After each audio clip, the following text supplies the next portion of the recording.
रहस्यभरा श्रीक्षेत्र को मु डॉक्टर विभूत रंजन आपण मानकु स्वागत करुच्ची। श्रीक्षेत्र तो सबुले रहस्यभरा। आज इतिहासर चित्रपटरे यही श्रीक्षेत्र एभली एक रहस्यमय घटना घटी जहाँ बहुत कम लोक जानती। श्रीक्षेत्र चूड़ंग साही भितर राज उद्यान माने राजांकर बगीचा अनेक लोक सेठी जमा होती। हजार हजार लोक रुंड होती। कहीं ना दुई जन परम साधक साधिका भितर शक्ति परीक्षा हम। जड़े वृद्ध लोक सी होती शैवाचार्य सोमेश्वर जी शिवभक्त पुरुष एवं आउ जड़े वृद्धा नितेई धोबणी। दुई भितर शक्ति परीक्षा हम जे दुई भितर किए बड़ शैव भक्त बड़ ना वैष्णव भक्त श्री जगन्नाथंकर भक्त नितेई धोबणी बड़। यही शक्ति परीक्षार कारण कौन कौन पाई ये शक्ति परीक्षा आज होची। अनेक दिन तलर कथा सेतले केशरी वंशर राजा उद्यत केशरी पुरीर राजा थिले। सीए यही जो शैवाचार्य सोमेश्वर तांको व्यक्तित्व रे प्रभावित होई तांको आनी श्रीक्षेत्र अवस्थापित करथिले। शैवाचार्य सोमेश्वर पुरी रे जोठे वर्तमान मार्कंड पोखरी अछि सेठी थिले अघोर मार्कंडेय शिव। से सेठारे रहीकि तांकर पूजा आराधना साधना सब करुथिले। एई जो उद्यत केशरी राजा तांको शासन रे राज्यवासी त्राही त्राही डाक छाड़ुथिले। केही आदौ कौन से प्रजा संतुष्ट नथिले। समस्ते चाहूथिले यही राजा उद्यत केशरी केमिति उत्कल सिंहासन जेते शीघ्र विताड़ित हेबे। गोटे समय आसीची राजगुरु वासुदेव रथ प्रभु भुवनेश्वर पाखे अध्याय पड़िचंती। राति रे भुवनेश्वर स्वप्न रे वासुदेव रथ को कहते देख तुम्हें दक्षिण दिग को जाओ। दक्षिण भारत रे रांडी पुओ चोलगंग अच्छी सी उपयुक्त उत्कल सिंहासन आरोहण करने एवं तार मध्य सामर्थ्य अच्छी। सी जदि उत्कल को आसे तुम जदि ताको उत्कल को आनी पारिबो ताहले से उद्यत केशरी को एठू बाहर कर दे पारिबो। वासुदेव रथ उठिचंती से भारत वर्षर दक्षिण को जाइचंती। दक्षिण रे जाई एई जो चोलगंग बोली जो युवकों को तांको ठाब करिचंती। चोलगंग को उत्कलर कथा कहिचंती तुमे मो सहित चल उत्कलर राजा हब। राजा उद्यत केशरी जी अछंती तांको जे कोनसे मते तांको सिंहासन रु विताड़ित करिया पड़िबो एवं तमे उत्कलर राजा हब। अरे उत्कलर जड़े राजा हम मनु मन गोटे आसिकी फल पहुँचुची कि आनंद न हम। चोलगंग सांगे सांगे जाई माँ को कहते माँ एमती उत्कल जड़े राजगुरु आसुँच मत कहते उत्कल जाइए राजा हाँपाई ना देख तू जदि राजा हम मुझे सबुठ बेसी खुशी हेबी। कु माँ चाहेनी पुओ तार राजा हो बोली किंतु तू प्रथमे मो संगात पाखक नितेई धोबणी पाखक जा। नितेई धोबणी परामर्श ने सी जदि हाँ कहब ताहले तू उत्कल को जीवु। चोलगंग जाई पहुँचती नितेई धोबणी पाखे आगुआ कहीदे नितेई धोबणी से समय जड़े प्रचंड साधिका एवं तंत्र साधिका थिले। नितेई धोबणी ना इतिहास रे सोना अक्षर रे लिपिबद्ध आज जाए रही। चोलगंग जेतले माँ कथार संगात नितेई धोबणी घरे पहुँचती से देखिले नितेई धोबणी चुली भितर तांकर दीटाक गोड़ जाल भाया भर्ती कर दे भात रांधुंट एकदम काबा हो गले। चोलगंग देव जेतले कहले जे माँ मो माँ पठे आपण पाख मुझे आसी। चोलगंग को देखिकी से कौन कले से चोलगंग पाखे पहुँचला को नितेई धोबणी कोल गोटे छोट छुआ थिला शिशु। सी सांगे सांगे आंक संगे कथबार्ता हाँपाई चुली भितर जमी काठ जालती से छोट छुआटी को चुली भितर को भर्ती करदे। चुली भितर दीटाक गोड़ जलाऊे ये छुआटी भी चुली भितर भर्ती करदे। मु जानुची यहीटा को जो मैंने बर्तमान शुणुवे कहे ये सब गुली गप ये आदौ गुली गप नुह नितेई धोबणी इतिहासर गोटे प्रधान चरित्र श्रीक्षेत्र सहित तार संपूर्ण संपर्क इतिहास रे लिपिबद्ध सेतबेले तांत्रिक माने एई भली अवस्था रे थिले एते उच्च सिद्धि लाभ करथिले से माने जहा चाहुतिले ता कर दे पाउतिले चोलगंगदेव कहचंती काहाकू नितेई धोबणी की नितेई धोबणी की जत कहचंती नितेई धोबणी कहचंती ना ठीक अछि तू जा राजा हा मोर किछि आपत्ति नाही किंतु चोलगंग कहचंती ना ना मो माँ कही आपण भी मो सांगे जीवे ता ना मो जीवन में किसी विपद भी पड़ पारे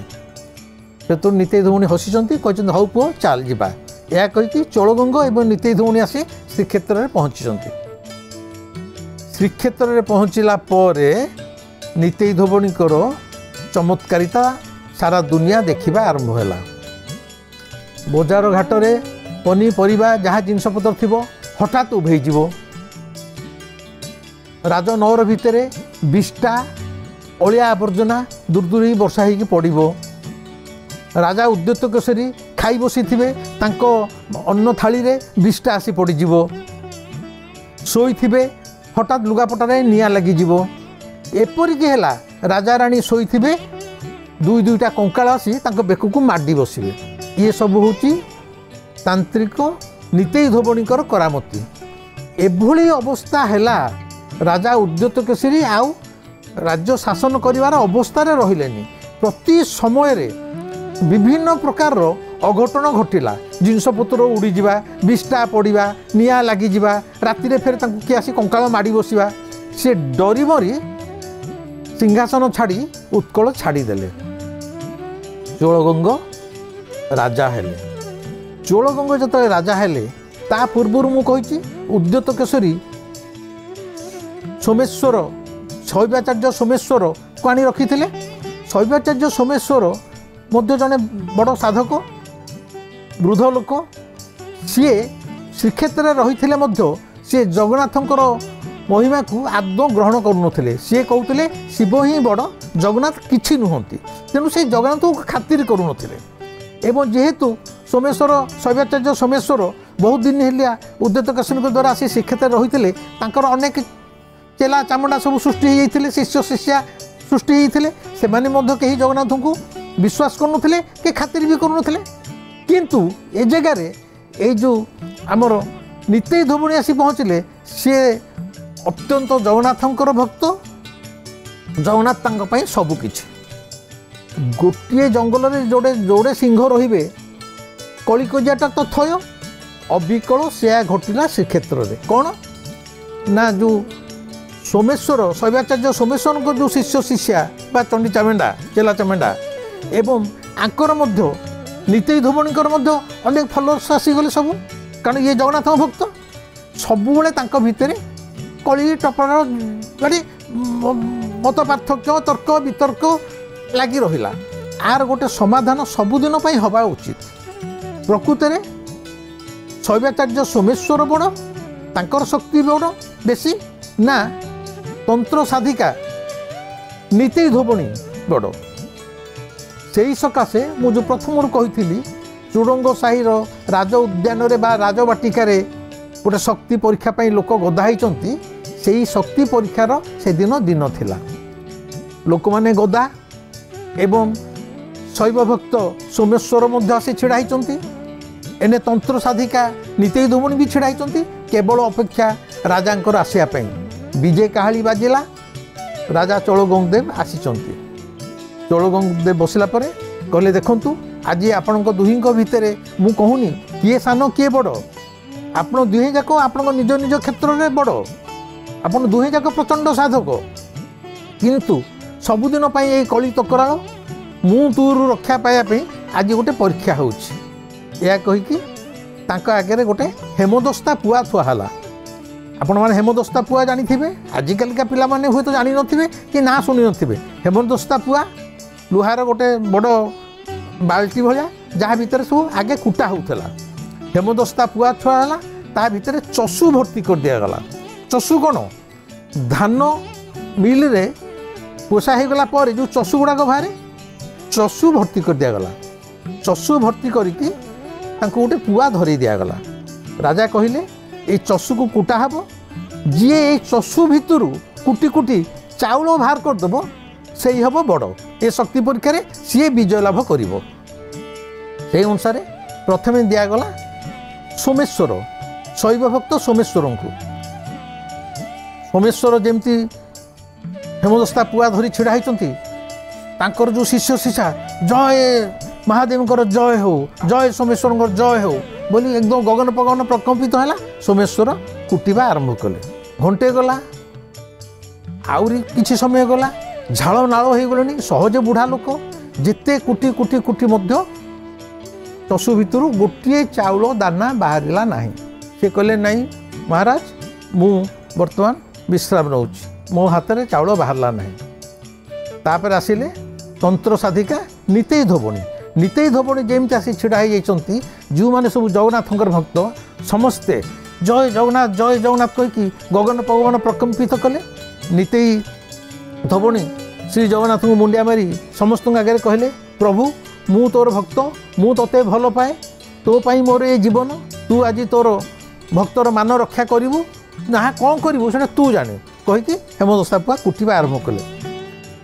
नितेई धोबणी मात्र 10-15 मिनट कुटिचंती कि नहीं देखागला से चषु गुड़िक संपूर्ण चाउल रे परिवर्तित हो गला सबुआड़े जय जयकार पड़ा नितेई धोबणी जय हो नितेई धोबणी जय हो एवं से दिन ये शक्ति परीक्षा शैव भक्त शैवाचार्य सोमेश्वर हारी जाइथिले आमर तंत्र साधिका नितेई धोबणी विजय लाभ करथिले। ये हला इतिहासर एक कथा श्री जगन्नाथ को नहीं एठी कहिबार कथा हला आगुरु अनेक थर कही बारंबार जेते थर कहले मध्य मु कुंठाबोध करूनी जगन्नाथ हेले भक्तर ठाकुर भावर ठाकुर भक्तर ठाकुर जगन्नाथ केतବେଳେ पोथी पुराण रे न थांती पंडितर शुल्क भितर न थांती किंबा शास्त्र भितर न थांती सी थांती भक्तर हृदय रे भक्तर भाव रे आज मध्य এই जो चोलगंग देव समय এই जो नितेई धोबणीर परीक्षा होता शैव मैंने हारी जाइए तार स्मृति स्वरूप आम पुरी रे मार्कंड पोखरी अच्छी से मार्कंड पोखरी पाखे पूर्व दक्षिण दिगरे चोलगंग देवंकर प्रस्तर मूर्ति अच्छी एवं से दिन रे जो घटनार प्रस्तर मूर्ति रे खोदित होती जहाँ भितर नितेई धोबणी मध्य अच्छी आपण मैंने जदि केतବେଳେ पुरी आसुथिबे मार्कंड पोखरी रे निश्चय देखिए कारण मार्कंड पोखरी एभली एक पवित्र पोखरी आमर पुरी लोक मानकर विश्वास जेतବେଳେ आम शव दाह कर स्वर्गद्वार फेरू निजर कथि गांटी कुटुंब घर को आसा पूर्व तो गाधेक आसबू ना अचुआ हो तेणु आम साधारणतः पुरी लोक मैंने पुराणा लोक मैंने मो भाया जो मैंने स्वर्गद्वार गाती कोटर को पड़ी आसती से आसला बेलू बाटर आग पड़ो मार्कंड पोखरी गाधेकी घर भितर प्रवेश करती यह कह जाए वर्षक गोटे दिन मार्कंड पोखरीर पानी संपूर्ण दूध भाया धोला हो जाए यहाँ भी कहानी नुह वर्षक गोटे दिन संपूर्ण दूध भाया धोला हो किसी समय पुणी जमी नेचुराल पानी होता नितेई धोबणीर कथा एबे मध्य चोलगंग देव प्रस्तर मूर्ति नितेई धोबणीर प्रस्तर मूर्ति मार्कंड पोखरीर पूर्व दक्षिण दिगरे खोदित होती रही एमती अनेक रहस्य भरा यही श्रीक्षेत्र पुणी आगामी दिन में आउ कौन से एक विषय कहबी रही नमस्कार।